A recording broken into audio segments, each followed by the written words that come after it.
Hello, Hole. It's a pleasure to speak with you. And I'd like to remind our viewers that we're talking to Professor Hole Gardner, Professor Emeritus at the American University of Paris. Welcome, Hole. It's a pleasure. Thank you, Arthur. Great All to see right. you again. It's a pleasure. And thanks for coming to Armenia. It was a wonderful conference we had. I Oh, it was one of understand the you're best I've had. really, it's wonderful to Yeah, hear. honestly, it was great. Everything was great about it. It was well organized, a lot of Thank you. fun, good people. You're kind. Thank you. You're now in Budapest, are you not?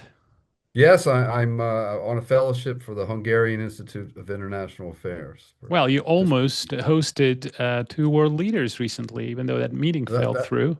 Exactly. It was very exciting. Everybody was really getting all of Budapest was all excited about it, and oh, boom, it fell apart. What is your take on it? Why do you think it fell through, and where are the two sides in their negotiations about Ukraine? I mean, there is some signs. There are some signs of an escalation. There is some kind of muscle flexing, and they're arm rattling. They're talking about new nuclear weapons. This doesn't Yeah. sound like a very responsible or reasonable way to solve this. Well, yeah, I think, the Alaska summit between Putin and Trump did wasn't prepared. There was no real preparation for what they were even going to talk about. It Right. just didn't. It went flat. And this one was, I thought they were going to really prepare it and get ready, and then I think at the last minute they decided they weren't ready enough. Right. Um, I think the Trump people they flipped. First, they were going to deploy uh, Tomahawk cruise missiles, give them to Ukraine, which would be about the craziest thing you could ever think of. And Absolutely. then suddenly Trump said, "Oh no, no, we're not going to do that." But then he comes up with economic sanctions on Rosneft and the other Lukoil, companies. I think. Yeah. Oil, Rosneft and right? Lukoil. Did it make a And difference? you know, Do you think it well, made a that difference? I find both of them very dangerous in a different ways. Um, First of all, they're already planning to put Tomahawk missiles in Germany in 2026, and that is not in the news. They're going to have intermediate range missiles deployed in Germany and in the Philippines and in Guam next year. And the New START treaty is supposed to collapse, or it will be ended unless it's revised in February 26. So Right, we're right. walking into a major arms race that nobody seems to be even concerned about. Well, we're already in one. I'm not saying it's not there. We're developing hypersonic missiles. Drones are the weapon of choice now. Um, but there's no control over this. In the Cold War, you at least had some efforts to at least control some of this stuff, even though there were periodic clashes between the U.S. and Soviets. I was going to Obviously. say, sorry, I cut you off for a bit. I was Yep. going to say we're back in 1984, but then no, Yep. we're really back in the 1970s because at least That's right. We're back in 1977 when the we had the Soviets deployed ABM the treaty, didn't we? SS-20s. Yep. SS, we're in the period before we signed the intermediate INF treaty of 1987, 88. Between 1977 and 1987, 10 years, tensions just mounted between the US and Soviet Union at that time. And at that time, the US was playing the China card against the Soviet Union. It tricked the Soviets into Afghanistan. You can debate whether or not they had to go in there or not, but Brzezinski himself said he made it Yeah, we more have him on likely, record saying that. Yeah. exactly, more likely that the Soviets would intervene. The Soviets are paranoid about encirclement. And that paranoia grew so that they shot down the Korean airliner, and of course Russia has done that similar to a jet last year. From Um, Azerbaijan. Yeah, they that's had the that was Malaysian sad, very planes sad. before that. Yeah. And but the paranoia got really intense by 1983 when NATO was engaging in the Able Archer military exercises, in which the Soviets thought they saw missiles on their tank, and they were going to counter them. And it was a guy named Petrov, I think, who saved the world by not. Well, yeah, Uh, yeah, I remember that. There were dozens of close calls, weren't there, during the that's Cold War? right. Dozens of them. But Hole, let's not forget that we don't even have the ABM treaty. When was the ABM treaty? It was early 1970s, Yeah, yeah, right? that was 63, and then it was dumped in 2002, 2001. Right. So we just went back 50 years, if not more. 67, sorry, 67. Right. So that's we went back almost 55 years. 55 years Yep. of history lost. Why do you think this whole thing fell apart like a house of cards? All the arms control agreements, the New World Order, all of it. Well, it's Clinton. It's really it goes back to Clinton more than anybody else. No, first you had German unification in NATO. Right. Gorbachev was told that NATO wouldn't expand after that. Well, we have it on Gorbachev record too. accepted that, Yeah. and uh, and that's on the record. Well, they're denying it now. Yeah, well, Jack Matlock was there. He was the ambassador. He Yeah. says it happened, and so did others. And you can see on dozens of, well, dozen European and American leaders at Documents the that are time. publicly Well, available. Yeah, they're yeah, online. And we have that's right. the Hans-Dietrich Genscher mentioned that in his Yep. speeches and Baker, etc. We know all of that. But in your opinion, I mean, where do you see this going? Do you think that there is any hope for de-escalation and some kind of a peaceful settlement and compromise right now? Because the stakes are rising. The U.S. talking about tomahawks. The Russians are talking about their own new missiles. Yeah, Today or it's yesterday, Trump said, please don't threaten us with nuclear missiles. We're not playing games. I don't remember this kind of rhetoric during the Cold War. This is very irresponsible. Where do you think this is going? And is there any chance for a peaceful settlement? well, it's part of his ideology, the peace through strength game, and Oh, it's yeah. really a game. We already have the strength. We don't need to play the game, and we just have to say, look, let's cut a deal here. And Trump talks like that behind the scenes, maybe, but rhetorically, he has a tendency to inflame everything. So Yes.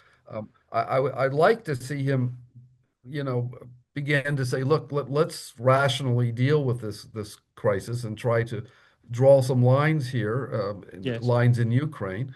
Um, but he's got to, as I think he said something, he has a lot of heavy egos, guys with big egos involved here, whether it's Zelensky or Putin, and he's having a hard time And the managing it. Europeans.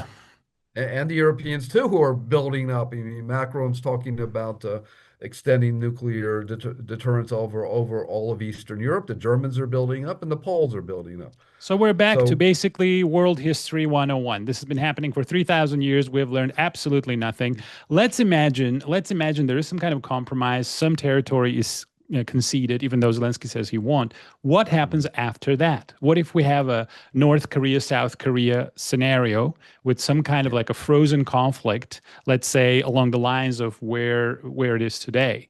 What happens after that, in your opinion? yeah, well, you're absolutely right. You see, that's where I think this could really get out of hand. Already during the war, Putin made the military alliance of North Korea. That gives the North Koreans a big card to play with in threatening both South Korea and Japan. Um, and anything could spark the thing. And Trump can't even talk to it. Trump claims that Kim was his best friend, and he really blew the deal. Really, John Bolton's fault when Trump went. I thought Trump was right to go talk to Kim, and Right. and he blew it. He just totally blew it. And so that's one scenario that could blow up in our faces. China, Taiwan, another. Um, and you can see some other. Watch out for Kaliningrad and the Suwalki corridor in northern Europe. That area is getting more tense too, particularly. That Sweden and Finland have entered NATO. The Russians are preparing for that kind of scenario. Is it So me we or have numerous fronts. is it beginning to look a lot like 1914, 1939? Is this a little bit reminiscent of those For me, kind it's, of? it's a mix of the two. We've had a collapsed Soviet Union, kind of like a collapsed Imperial Germany. So in that sense, you've got a kind of, but it's also remember the Russian Federation, the Tsarist Russia collapsed too. So you've got a kind of a mix of Germany. So it's Germany with a Russian face. And Mm. it's not Hitler's Germany, but it's still. If you look at some of it has Leninist and Stalinist Mm. ideology in the way the Russians are fighting this war. Um, If the and conflict in Ukraine is frozen, what do you yeah, think will happen on either side of the line of separation? What will yeah, happen on the Russian side and on the Western side? yeah, that's where we really have to talk about putting peacekeepers, making this a really sustainable peace. If it's not a sustainable peace, you're going to find a new North-South Korea buildup of forces on both Build up. sides. And I've heard I heard the Ukrainian ambassador in Paris say just that. He wanted a North-South Korean type thing where you have a line and both sides are building up behind it.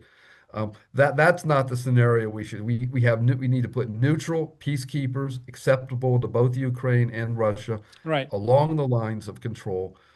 Ukraine is going to have to adopt a Finnish model where Finland lost Karelia and other Patsamo and some other territories. Right. Ukraine is just going to have to suffer that and rebuild itself. If Ukraine wants a porcupine defense that's overseen by international observers, that's fine. But I think Ukraine really has to, unfortunately, it's a lot of men and people have been lost because of this horrible war. It's never had to happen. If the Americans had their brains together and talked to the Russians over the last 20 years, Absolutely. which they didn't, Absolutely. they Absolutely didn't, they agree. didn't talk. 2008, that was the last thing when Medvedev, who was a liberal back then, who is now really a raving revanchist. Had they talked to him when he was president, maybe we would have had a different No, situation. I quite agree. Coming back to our region, if I may, I don't know if you've been following the developments around Armenia. This regime has conceded a corridor, an extraterritorial Yeah. corridor connecting Turkey to Azerbaijan, even though they claim it's not a corridor, but we all know what it is. Yeah, So I know. we have been, they're trying to pull us away, make us leave the Russian-led alliance, the collective security alliance with Russia, and the economic zone, and we're promised some kind of security guarantees from the West and integration in Europe. So you are in Europe now, and you're a professor with decades of experience. Have you heard of anyone in Europe saying that they're willing to extend security guarantees to Armenia or to invite Armenia to join the European Union? Frankly, I really don't hear that on any of the. I've heard it from academic discussions, but nothing that I've heard in policy circles. Okay. I do think that um, some sort of a neutral basis could be formulated along with Ukraine. In other words, looking at that whole region, we could consider a new neutrality policy for Ukraine, Georgia, Armenia, Moldova. We might be able to create a new kind of nuclear-free neutral zone in that whole region that would at least appease the different groupings that are raising tensions in each one of these regions, whether it's Georgia, Moldova, or Armenia.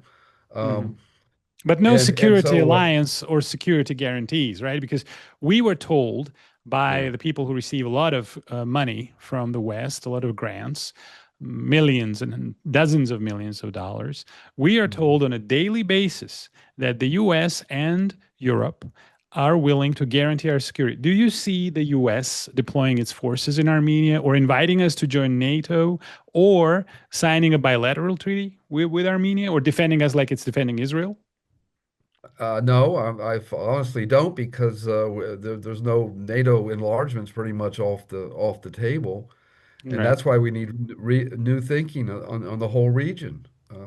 right. And I see neutrality as the only option. Now the CSTO fell through, didn't support you against Azerbaijan, and Yes, Turkey backed Azerbaijan and used yes. drones. That was one of the most effective use of drone beginning of that drone wars. Right, right, right. Um, and I just see abandonment. I mean, Armenia's been abandoned for, gee, it's just 100 years now. So to make up for that, I do think that the Europeans and the Americans have to start rethinking their approach to the entire region and developing a kind of a neutral stance. The way remember the Cold War. You had Austria, Finland, Sweden, all neutral states, and Americans were reluctant. In fact, there was some questions about whether they should be neutral, but they did it. They supported it, and it worked for the Cold War. Now, with this NATO enlargement craze that Clinton began, and that was warned against by almost every Cold Warrior, Paul Nitze, George Kennan, the whole group of people all warned Clinton not to go ahead and expand NATO. Yeah. At the same time, that's exactly what the critics said, that some would be in NATO and the other ones would be left out. So we have to do something about the ones that are left out. Exactly. And the only thing I can see is interconnecting them economically and developing a kind of peace grouping that would have international forces and backed with at least some sort of security guarantees, but they wouldn't be like NATO they'll be overseen by international observers. Coming back to what you said, I think a fundamental mistake was putting aside the idea of collective security, common security in Europe and Eurasia, and dividing Europe once more. I think that, I mean, we talked about this, so I agree with you. Is President Trump delivering on his promise of peace? Is he a president of peace? Did he bring peace to Israel and Palestine? Do you think he brought peace to Armenia and Azerbaijan? I know he's bragging that he's the great peacemaker, and I'd like to believe him and push him in that direction. So I'm not going to contradict it, but on the other hand, he's really got to move forward in every one of these areas if he's really going to be that peacemaker. So I really think the irony, I said this in an interview today in Hungary, irony is he's acting, at least in a multilateral fashion, as much as America first and nationalism has been. If you look at the way he's arranged the Gaza truce, he's got the Arab states in there. He's got Egypt, Jordan, the Gulf states, all talking together and trying to arrange a new settlement in that region. Now, whether it's going to work or not is another question, because obviously bringing Hamas and Israel, they're both kind of, as far as I can see, both violating the agreement. Well, it hasn't even been 9 days. It didn't even Well, it last has been 9 days. But the point is, he's talking about, here's the relationship to our previous call. He's talking about putting in international peacekeepers in there, primarily Arab forces from the region, if they can get it. They have to be acceptable to Israel. The same thing's got to happen in Ukraine. You're going to have to put international forces of some sort along the line of control, wherever, as soon as Zelensky and Putin can decide where that line is. My view, it's not the interest of Russia to continue this war much longer. The Russians, I don't think they should go much farther than they already have. The question is, they're moving into Podgorsk, if I can pronounce this word right, and that's their key strategic hold. And Zelensky's trying to block them from getting that, but they may get it. But then something's going to, as soon as if they take that, that's going to change the ball game, in my view. Anyway, the point is that putting international peacekeepers along the line, once you can get in both of these conflicts, may be the beginning of a new approach towards peace. I quite agree. This neutrality. I mean, look at, if there is a Palestinian state, it's got to be neutral and demilitarized. So the same thing for Ukraine. It's going to be purely defensive. It can't have an offensive capability. I quite agree. But do you think that peacekeeping forces can guarantee peace, even if there's a decision to really revindicate the war in Ukraine? If there is a revanchist sentiment on either side, can they stop it? Because they weren't able to stop it in Lebanon on many occasions, in Rwanda. You're absolutely right. That's why it has to be a sweep. But you're going to have spoilers. You're going to have right-wing forces in Ukraine and others who are going to try to undermine any kind of peace accord. Yes. And the same thing for Israel. You might even get Hamas to agree, but you might have Islamic Jihad to be agreed, or Israeli settlers undermining the accord. So you never know who the spoilers are going to be, and that's why peace is so difficult to maintain. But didn't President Trump say that he is the guarantor of the peace treaty between Palestine and Hamas? He even said, if you don't disarm, I'll disarm you myself. So yes, he clearly felt the responsibility to guarantee this agreement. So what is happening? Why is there no peace? And why is he not enforcing? Why is he not enforcing it? This is the irony. On the one hand, that's a total contradiction with his pledge to stay out of conflicts that drag the United States into. He did the opposite. Yeah, it's a stage of a new engagement that puts the Americans on the spot. But the Americans are responsible for supporting Israel all this time. I see it as a kind of commitment in the sense that by backing Israel over all these years, we've let the Israelis get away with Sadly. this mass murder, really. Yes, And and and my and, last and my thank you. And my last question, if I may, in the yeah, peace agreement between Israel and Hamas, President Trump plays the role of a guarantor. He guarantees it. right, In the right, case of Armenia, we had a so-called peace agreement. To me, it's more of a capitulation between Armenia and mhm, Azerbaijan, yeah, where the mhm, U.S. appears as a witness. President Trump signed it as a witness. yeah, And when people asked him, well, what happens if something goes wrong? He said, you can just call me. Just call me.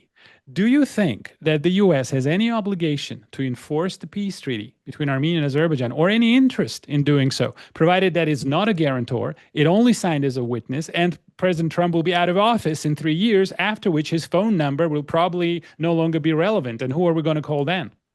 yeah, yeah. That's right. Well, remember that this is part of the root problem with the Ukraine Accord, the Budapest Memorandum. They got security assurances. That was a legal thing made up by the Americans to prevent them from getting real guarantees. So there was nothing illegal in the sense of Russian invasion there. There was no guarantee of any of the powers to block Russia from moving in. But the point was the Ukrainians gave up their nukes, and then the Russians were content. Well, but once Ukraine said, "Well, we're going to join NATO," that transformed the situation. So again, had they remained neutral and began to coordinate their defenses Hmm. with the international community and moderating their stance vis-a-vis Russia, I don't think Moscow would have gone in. And the same thing in the sense for Armenia, if diplomacy, a multi what I called it, Multilateral diplomacy? not multilateral, it's just omnidirectional diplomacy. All That's right, the all word I right. want. Is your only guarantee at this point. Uh, Trying to deal with all the different factions and you're both inside and outside the Turks, the Azerbaijanis, the Russians, and the Europeans, and see if you can come up with some way to get multiple, at least assurances Right, that right. lead to something a little bit deeper. Um, I I understand. mean, So you're between a rock and a hard place. I mean, exactly, exactly. and Armenia's been in that situation, back since World War I, of course, Of course. And before. signing this peace treaty as a witness, does it entail Mhm. any obligation to enforce No, it? Does no, it? no, All right. And no. do you think it's an indication of a serious U.S. interest in Armenia when the president says, "Oh, if something goes wrong, just call me"? And actually, he thought that we were called Albania. He couldn't remember what our country was Yeah, called. well, that's typical. When Yeah, the yeah, yeah. Americans were He does debating that a NATO, they lot. couldn't. Slovenia, Slovakia was all mixed up. It's okay. Who cares? Right. I mean, unfortunately, the reality is, American politics come first. Yes. Um, Trump will play to certain groups, lobby groups inside the United States, Right. and try to get something from them in terms of promises. But as I said, it will only become serious if you get the UN and more members of the international community behind you and say, "This is it. Look, Armenia's at its really desperate Difficult situation place. Yeah, here. in a difficult spot. Difficult spot, and you need international support, uh, Right. and get the UN behind you. It's not going to come from the U.S., but the U.S. I mean, if you read this is if you read the actual treaty, the Trump program for Gaza, he mentions the Saudi-French plan in there, and the Saudi-French plan, there's no reference of Trump's plan to the UN, but if you read the Saudi-French plan, there's actually a reference to the UN in it. So what I'm saying is he doesn't want to talk about the UN as a guarantor, but because it's Republican ideology, but there may be a way to open the door for a greater international support. I Uh, understand. and but that takes real politicking behind the scenes and getting all the different states active. Well, thank you. Thank you, Hall. Thank you very much. This was an excellent conversation. Have a great evening out there in Budapest, and we hope to see you perhaps one day again in Armenia. Certainly. Well, it was great, and I wish we can do it again. Thank you. Thank you. Very kind. Thanks a lot.